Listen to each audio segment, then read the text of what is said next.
ಚಿನ್ನು ಅವನು ಹೇಳಿದೆ ನಮಸ್ಕಾರ ಮಾಡು ನಾವುಗಳು ಸಾಲದು ಅಂತ ಇವನ್ ಬೇರೆ ಸೇಮ್ ನಿಮ್ ತರನೇ ತಯಾರಾಗ್ತಾ ಇದ್ದಾನೆ. 98.6 ತಗೊಂಡ ಅವನು ಒಳ್ಳೆ ರೀತಿಯಲ್ಲಿ. ಎಲ್ಲ ನಾನೇ ಹೇಳ್ಕೊಟ್ಟಿದ್ದು, ನಾನಲ್ದೆ ಇನ್ಯಾರು ಇಲ್ಲ. ನನ್ನ ಮೇಲೆ ಹಣೆ ಇಟ್ಟಳು. Flash back. ನಾನು ಕನ್ನಡ ಓದ್ಬೇಕಾದ್ರೆ ತಪ್ಪು ಓದ್ತೀನಿ, ಫಸ್ಟ್ ಹೇಳ್ಬಿಡ್ತೀನಿ. ಮಾತಾಡೋದಕ್ಕೆ ಚೆನ್ನಾಗಿ ಓದೋದು ನನಗೆ ಸ್ವಲ್ಪ ತೊಂದರೆ ಇದೆ. ನನಗೆ ಓದೋದ್ ಸಮಸ್ಯೆ ಇದೆ, ಅದು ಅಂದ ತಕ್ಷಣ ಹಂಗೆ ಆಗೋದಿಲ್ಲ. ನಿಮ್ಗೆ ಯೋಗ್ಯತೆ ಇದೆಯಾ ಮಾತಾಡಕ್? ನಿಮ್ಗೆ ನಾಚಿಕೆ ಆಗಲ್ಲ ನಿಮ್ಗಳಿಗೆ? You come and tell us what sort of a language you are using. ಮಾತಾಡ್ದೆ ನಾನು ಮಾತಾಡ್ತೀನಿ ನಿಮ್ಗಿನ್ ಚೆನ್ನಾಗಿ. ನಿಮ್ಮೊಬ್ರಿಗೆ ಅಲ್ಲ ಇಲ್ಲಿ ಮಾತಾಡಕ್ ಬರೋದು, ಪರಿಜ್ಞಾನ ಬೇಡ. ಹೌದಲ್ಲ, ನಗ್ತಾ ಇದ್ದಾನೆ. ಏನು ಹೇಳೋದು, ಅವನು ಸುಳ್ಳು ಹೇಳಲ್ಲ, ಅವ್ನು ನಿಜ ಹೇಳ್ಬಿಡ್ತಾನೆ. ಅದಕ್ಕೆ ಇಂದಿಂದ ಹೊಡೆಸೋದು ಒಳ್ಳೇದು. Beautiful, very good.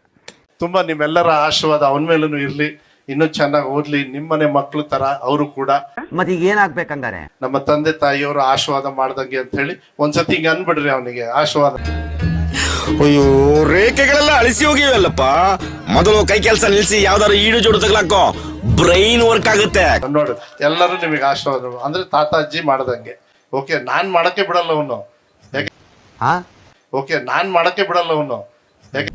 ಏನ್ರಿ ಇದು ಸರ್, ನಿಮ್ಗಿಂತ ಜಾಸ್ತಿ ನಿಮ್ಮ 94% ಅವ್ರು 98%. ರಾಮಾಯಣದಲ್ಲಿ ಬರೋ ರಾವಣನಿಗೆ 10 ತಲೆ ಇದ್ರೆ ಈ ಮಹಾನುಭಾವನಿಗೆ ಒಂದೇ ತಲೆಯಲ್ಲಿ 10 ಮೆದಳಿದೆ ಅಂತ ಗೊತ್ತಾಯ್ತು. ಯಾರು ನಿಮ್ಗಿಂತ ಜಾಸ್ತಿ ತಗೊಂಡಾರ ಸರ್. ನೀವು 94%, ಅವ್ರು 98%. ಯಾವ ಪರ್ಸೆಂಟೇಜ್?